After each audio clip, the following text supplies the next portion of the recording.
ہمارے بزرگوں میں سورت ملک، سورت مزمل، سورت مدثر بڑے وظائف ہوتے تھے، بلکہ وہ کوٹھے والے بابا جی صاحب سورت فتح بلالہ پڑھتے تھے. ٹھیک ہے. اب وظائف بھی ہمیں کس طرح کرنے چاہیے، اور میرا یہ خیال ہے کہ یہ صورتیں ان کے وظائف نے ان کو کیا دیا؟ ان کو امام مہدی دیے، امام مہدی دیا جنہوں نے پڑھی. اور آپ کو امام مہدی سے وظائف کریں گے تو آپ کو کیا دے گا اس اللہ؟ میرا سوال اور ہے کہ اب ہمیں یہ اگر قرآن پاک بھی اب ہماری ذمہ داری ہے تو اب ہمیں یہ کثرت سے پھیلانی چاہیے. چھوٹی چھوٹی صورتیں تو بہت زیادہ. تو خیر ٹھیک ہے، نہیں میں اپنے وظائف کا پہلے جواب دے لوں. جی، یہ جو وظائف تھے جن لوگوں نے عمر بھر وظائف کیے ہیں، ان سے اگر آپ پوچھتے کہ سورہ مزمل کی تفسیر کرو ان کو کچھ پتہ نہ چلتا. سورہ مدثر کا حال بیان کرو پھر کچھ سمجھ نہ آتی. تو یہ وظائف وہ شیلز ہیں. جب رس سوکھ رہا ہوتا ہے تو پھر بعض دفعہ درخت شیلز پر زور دیتا ہے، بڑے موٹے موٹے کھوکھے بنا دیتا ہے، اندر ہوتا کچھ نہیں. تو وہ بھی ایک کم سے کم بقا کی ایک صورت موجود ہے، ایک سلسلہ جاری تو ہے. اور چونکہ ایک احساس ہوتا ہے کمی کا، اس لیے ان باتوں پر بہت زیادہ زور دے دیتے ہیں لوگ. کہتے ہیں ایک دفعہ پڑھی ہے کچھ سمجھ نہیں آئی، مزہ نہیں آیا، کچھ ترقی نہیں ہوئی، 10 دفعہ پڑھی نہیں ہوا، چلو ساری رات پڑھتے ہیں. اور یہ نہیں سمجھ سکے کہ ڈوب کر پڑھنا اور چیز ہے اور سرسری طور پر پڑھنا اور چیز ہے. تو وظائف نے جو نقصان پہنچایا ہے امت کو، وہ مغز سے چھلکے کی طرف میلان کا بڑھانا ہے. اور حضرت صلی اللہ علیہ وسلم کے زمانے میں ایسے وظائف نہیں تھے. ذکر تھا نماز کے ساتھ، لیکن زیادہ صورتیں پڑھنے کا نہیں تھا، بلکہ بعض دفعہ ایک ایک صورت میں ایسا ڈوب کر پڑھتے تھے صحابہ کہ ساری رات اسی میں لگے رہتے تھے. حضرت مسیم علیہ السلام کے مطابق آتا ہے کہ بعض دفعہ سورہ فاتحہ شروع کرتے تھے، یکے پہ بیٹھے ہیں قادیان سے بٹالے تک، وہ پہلی آیت پر ہی نظر ہے، اسی میں ڈوبے ہوئے ہیں. سورت بھی پوری سورہ فاتحہ ختم کرنا درکنار، پہلی 2-3 آیت بھی پوری نہیں ہو سکیں. یہ وظیفہ ہے حقیقی، میں یہ سمجھا رہا ہوں. امام مہدی نے جو آپ کو دیا ہے وہ یہ مضمون دیا ہے کہ قرآن سے محبت کر کے اس کے مضمون میں ڈوبو اور بار بار تکرار میں بے توجہ نہ دو، کیونکہ اگر محض تکرار ہوئی تو تمہیں کچھ بھی فائدہ نہیں دے گی. میں زبان کی حرکت ہے.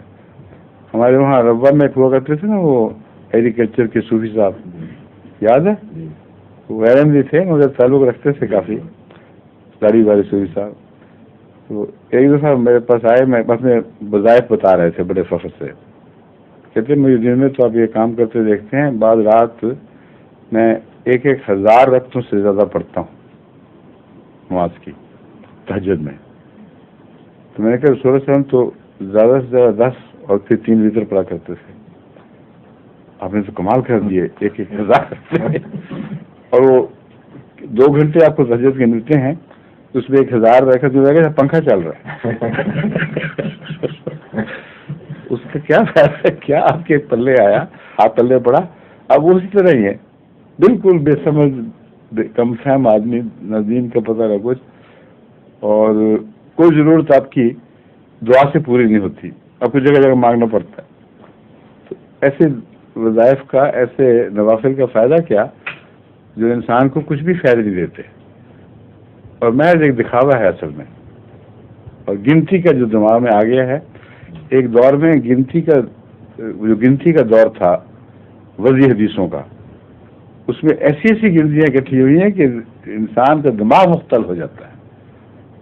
70 ہزار دفعہ یہ کرو، 50 دفعہ یہ، 1,00,000 دفعہ یہ کرو. اور نمازیں بھی انہوں نے بنائی ہیں. ایک نماز تسبیح ہے، تسبیح ہوتی ہے رات کو ساری رات پڑھ کے کچھ وظائف دہراتے ہیں، جس میں نہیں صلاۃ تسبیح.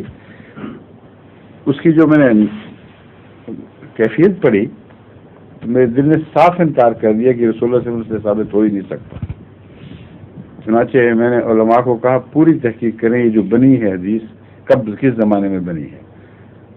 تو حضرت صلی اللہ علیہ وسلم کے بعد سینکڑوں سال تک اس حدیث کا کوئی نام و نشان بھی نہیں تھا، نام و نشان بھی نہیں. بعد میں کسی زمانے میں کسی صوفی نے بنا لی ہے اور اس کے اوپر حدیث کا حوالہ کیونکہ مل جاتا ہے کہ حدیث ہے، کسی کو کیا پتا اس کی حیثیت کیا ہے، اس کے پیچھے آنکھیں بند کر کے پڑے رہتے ہیں. تو یہ امام مہدی انہوں نے دیا، ان معنوں میں نہیں دیا کہ اس کے فیض سے امام ملا ہے، ان معنوں میں دیا کہ اندھیری رات کا تقاضا روشنی ہوتا ہے.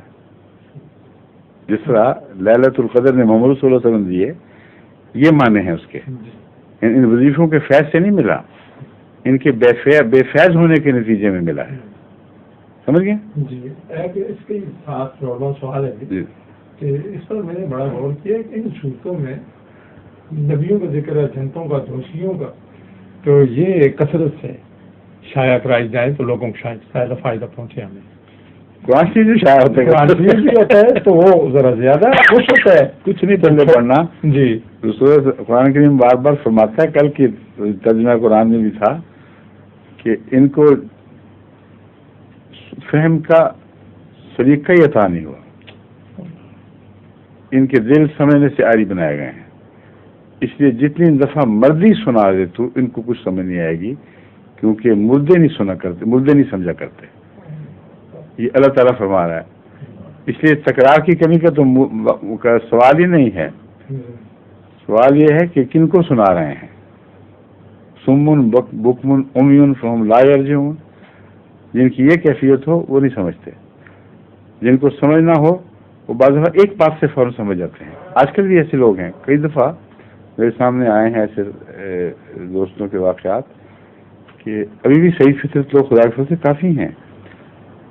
ایک شخص نے مجھے بھی لکھا، اس نے کہا مدتوں سے میں ایک بات پہ اٹکا ہوا تھا احمدیت کے متعلق، آپ کے خطبے میں وہ مضمون بیان ہوا، ایک سیکنڈ میں میرا سوال حل ہو گیا، اور اس کے بعد میرے لیے کسی تردد کا سوال ہی نہیں، میں اسی وقت گیا ہوں اور میں نے کہا میری بیعت لے لو. تو اگر صحیح فطرت ہو، ضد نہ ہو، تو ایک چھوٹی سی بات بھی اس کے در کھول دیتی ہے. اور اگر ضدی ہو تو سارا کلام پڑھیں آپ جتنی دفعہ مرضی. ابو جہل بھی تو سنا کرتا تھا کلام، ٹھیک نہیں؟ ہاں اس کو تجربے کی ضرورت نہیں تھی. دراصل آتا کچھ مدثر سے غصہ بڑے ان کو آگے ہی چھوڑا تشریح کر دی، چھپوا کے تسلیم کرا دے رہی تھی. تو بھائی جی ظہور مہدی آخر زمان ہے.